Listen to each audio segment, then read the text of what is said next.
ओम गंग गणपते नमः। दुर्गा सप्तशती 12वां अध्याय। ओम सर्वमंगल मांगल्ये शिवे सर्वार्थ साधिके शरण्ये त्र्यंबके गौरी नारायणी नमोस्तुते। देवी चरित्रों के पाठ का महात्म्य। इस अध्याय का पाठ करते समय देवी भगवती का इस प्रकार ध्यान करना चाहिए। मैं 3 नेत्रों वाली दुर्गा देवी का ध्यान करती हूँ। उनके श्री अंगों की प्रभा बिजली के समान है। वे सिंह के कंधे पर बैठी हुई भयंकर प्रतीत होती हैं। हाथों में तलवार और ढाल लिए अनेक कन्याएं उनकी सेवा में खड़ी हैं। वे अपने हाथों में चक्र, गदा, तलवार, ढाल, बाण, धनुष, पाश और तर्जनी मुद्रा धारण किए हुए हैं। उनका स्वरूप अग्निमय है तथा वे माथे पर चंद्रमा का मुकुट धारण करती हैं। देवी ने कहा, देवताओं, जो एकाग्रचित्त होकर प्रतिदिन इन स्तुतियों से मेरा स्तवन करेगा, उसकी सारी बाधा मैं निश्चय ही दूर कर दूंगी। जो मधुकैटभ का नाश, महिषासुर का वध तथा शुंभ निशुंभ के संहार के प्रसंग का पाठ करेंगे तथा अष्टमी, चतुर्दशी और नवमी को भी एकाग्रचित्त हो भक्ति पूर्वक मेरे उत्तम महात्म्य का श्रवण करेंगे, उन्हें कोई पाप नहीं छू सकेगा। उन पर पाप जनित आपत्तियां भी नहीं आएंगी। उनके घर में कभी दरिद्रता नहीं होगी तथा उनको कभी प्रेमी जनों के विछोह का कष्ट भी नहीं भोगना पड़ेगा। इतना ही नहीं, उन्हें शत्रु से, लुटेरों से, राजा से, शस्त्र से, अग्नि से तथा जल की राशि से भी कभी भय नहीं होगा। इसलिए सबको एकाग्रचित्त होकर भक्ति पूर्वक मेरे इस महात्म्य को सदा पढ़ना या सुनना चाहिए। यह परम कल्याणकारक है। मेरा महात्म्य महामारी जनित समस्त उपद्रवों तथा आध्यात्मिक आदि तीनों प्रकार के उत्पातों को शांत करने वाला है। मेरे जिस मंदिर में प्रतिदिन विधि पूर्वक मेरे इस महात्म्य का पाठ किया जाता है, उस स्थान को मैं कभी नहीं छोड़ती। वहाँ सदा ही मेरा सन्निधान बना रहता है। बलिदान, पूजा, होम तथा महोत्सव के अवसरों पर मेरे इस चरित्र का पूरा पूरा पाठ और श्रवण करना चाहिए। ऐसा करने पर मनुष्य विधि को जानकर या बिना जाने भी मेरे लिए जो बलि, पूजा या होम आदि करेगा, उसे मैं बड़ी प्रसन्नता के साथ ग्रहण करूंगी। शरत काल में जो वार्षिक महापूजा की जाती है, उस अवसर पर जो मेरे इस महात्म्य को भक्ति पूर्वक सुनेगा, वह मनुष्य मेरे प्रसाद से सब बाधाओं से मुक्त तथा धन्य धान्य एवं पुत्र से संपन्न होगा। इसमें तनिक भी संदेह नहीं है। मेरे इस महात्म्य, मेरे प्रादुर्भाव की सुंदर कथाएं तथा युद्ध में किए हुए मेरे पराक्रम को सुनने से मनुष्य निर्भय हो जाता है। मेरे महात्म्य का श्रवण करने वाले पुरुष के शत्रु नष्ट हो जाते हैं। उन्हें कल्याण की प्राप्ति होती है तथा उनका कुल आनंदित रहता है। सर्वत्र शांति, कर्म में बुरे स्वप्न दिखाई देने पर तथा ग्रह जनित भयंकर पीड़ा उपस्थित होने पर मेरा महात्म्य श्रवण करना चाहिए। इससे सब विघ्न तथा भयंकर ग्रह पीड़ाएं शांत हो जाती हैं और मनुष्यों द्वारा देखा हुआ दुःस्वप्न शुभ स्वप्न में परिवर्तित हो जाता है। बाल ग्रहों से आक्रांत हुए बालकों के लिए यह महात्म्य शांति कारक है तथा मनुष्यों के संगठन में फूट हो जाने पर यह अच्छी प्रकार मित्रता कराने वाला होता है। यह महात्म्य समस्त दुराचारियों के बल का नाश कराने वाला है। इसके पाठ मात्र से राक्षसों, भूतों और पिशाचों का नाश हो जाता है। मेरा यह सब महात्म्य मेरे समीप्य की प्राप्ति कराने वाला है। पशु, पुष्प, अर्घ्य, धूप, दीप, गंध आदि उत्तम सामग्रियों द्वारा पूजन करने से ब्राह्मणों को भोजन कराने से, होम करने से, प्रतिदिन अभिषेक करने से, नाना प्रकार के अन्य भोगों का अर्पण करने से तथा दान देने आदि से 1 वर्ष तक जो मेरी आराधना की जाती है और उससे मुझे जितनी प्रसन्नता होती है उतनी प्रसन्नता मेरे इस उत्तम चरित्र का एक बार श्रवण करने मात्र से हो जाती है। यह महात्म्य श्रवण करने पर पापों को हर लेता है और आरोग्य प्रदान करता है। मेरे प्रादुर्भाव का कीर्तन समस्त भूतों से रक्षा करता है तथा मेरा युद्ध विषयक चरित्र दुष्ट दैत्यों का संहार करने वाला है। इसके श्रवण करने पर मनुष्यों को शत्रु का भय नहीं रहता। देवताओं, तुमने और ब्रह्म ऋषियों ने जो मेरी स्तुतियाँ की हैं तथा ब्रह्मा जी ने जो स्तुतियाँ की हैं वे सभी कल्याणमयी बुद्धि प्रदान करती हैं।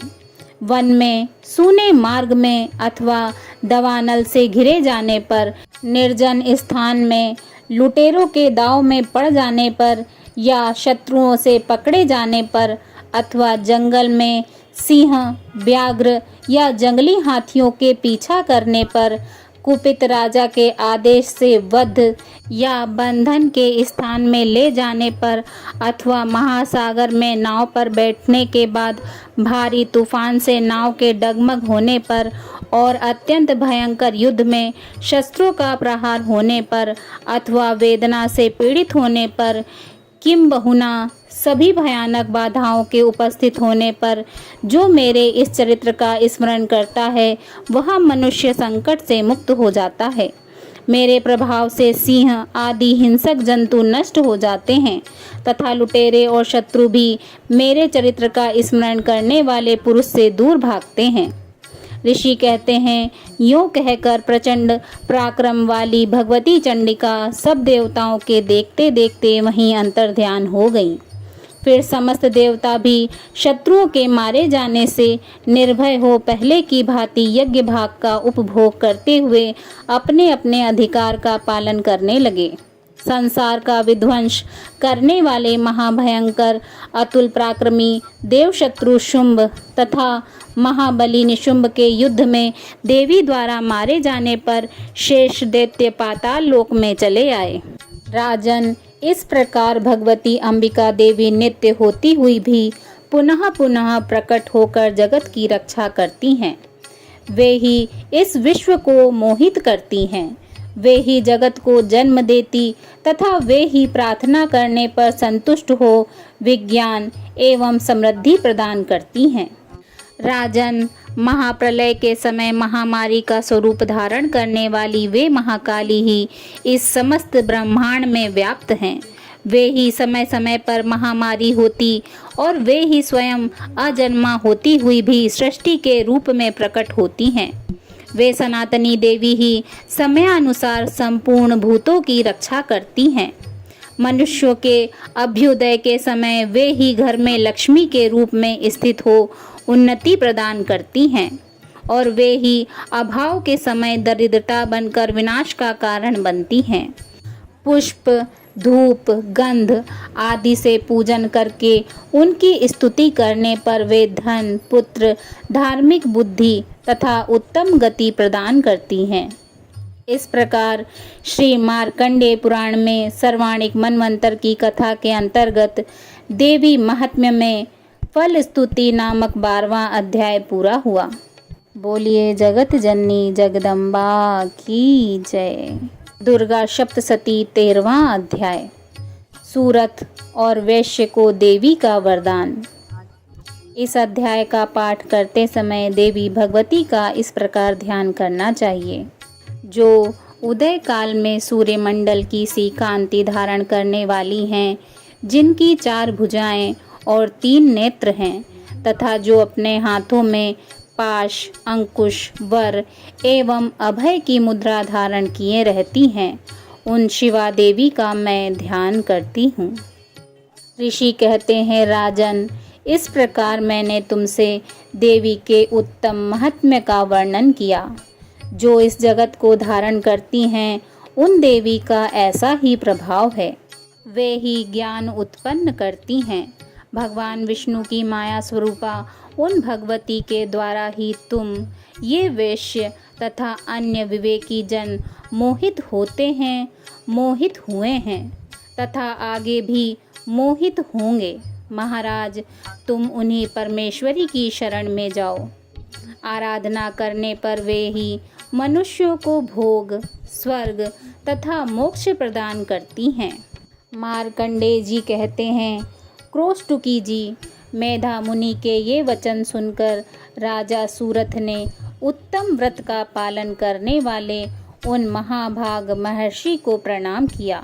वे अत्यंत ममता और राज्य अपहरण से बहुत खिन्न हो चुके थे। महामुने इसलिए विरक्त होकर वे राजा तथा वैश्य तत्काल तपस्या को चले गए और वे जगदम्बा के दर्शन के लिए नदी के तट पर रहकर तपस्या करने लगे। वे वैश्य उत्तम देवी सूक्त का जप करते हुए तपस्या में प्रवृत्त हुए। वे दोनों नदी के तट पर देवी की मिट्टी की मूर्ति बनाकर पुष्प, धूप और हवन आदि के द्वारा उनकी आराधना करने लगे। उन्होंने पहले तो आहार को धीरे धीरे कम किया, फिर बिल्कुल निराहार रहकर देवी में ही मन लगाए एकाग्रता पूर्वक उनका चिंतन आरंभ किया। वे दोनों अपने शरीर के रक्त से प्रोक्षित बलि देते हुए लगातार 3 वर्ष तक संयम पूर्वक आराधना करते रहे। इस पर प्रसन्न होकर जगत को धारण करने वाली चंडिका देवी ने प्रत्यक्ष दर्शन देकर कहा। देवी ने कहा, राजन तथा अपने कुल को आनंदित करने वाले वैश्य, तुम लोग जिस वस्तु की अभिलाषा रखते हो वह मुझसे मांगो, मैं संतुष्ट हूँ, अतः तुम्हें वह सब कुछ दूंगी। मार्कंडेय जी कहते हैं, तब राजा ने दूसरे जन्म में नष्ट न होने वाला राज्य मांगा तथा इस जन्म में भी शत्रुओं की सेना को बलपूर्वक नष्ट करके पुनः अपना राज्य प्राप्त कर लेने का वरदान मांगा। वैश्य का चित्त संसार की ओर से खिन्न एवं विरक्त हो चुका था और वे बड़े बुद्धिमान थे, अतः उस समय उन्होंने तो ममता और अहंता रूप आसक्ति का नाश करने वाला ज्ञान मांगा। देवी ने कहा, राजन, तुम थोड़े ही दिनों में शत्रुओं को मारकर अपना राज्य प्राप्त कर लोगे। अब वहाँ तुम्हारा राज्य स्थिर रहेगा। फिर मृत्यु के पश्चात तुम भगवान सूर्य के अंश से जन्म लेकर इस पृथ्वी पर सर्वाणिक मनु के नाम से विख्यात होगे। वैश्यवर्य, तुमने भी जिस वर को मुझसे प्राप्त करने की इच्छा की है उसे देती हूँ। तुम्हें मोक्ष के लिए ज्ञान प्राप्त होगा। मार्कंडेय जी कहते हैं, इस प्रकार उन दोनों को मनोवांछित वरदान देकर तथा उनके द्वारा भक्ति पूर्वक अपनी स्तुति सुनकर देवी अंबिका तत्काल अंतर्ध्यान हो गईं। इस तरह देवी से वरदान पाकर क्षत्रियों में श्रेष्ठ सूरथ सूर्य से जन्म ले सर्वाणिक नामक मनु होंगे। इस प्रकार श्री मार्कंडेय पुराण में सर्वाणिक मनवंतर की कथा के अंतर्गत देवी महात्म्य में सूरथ और वैश्य को वरदान नामक 13वां अध्याय पूरा हुआ। प्रेम से बोलिए जय माता की।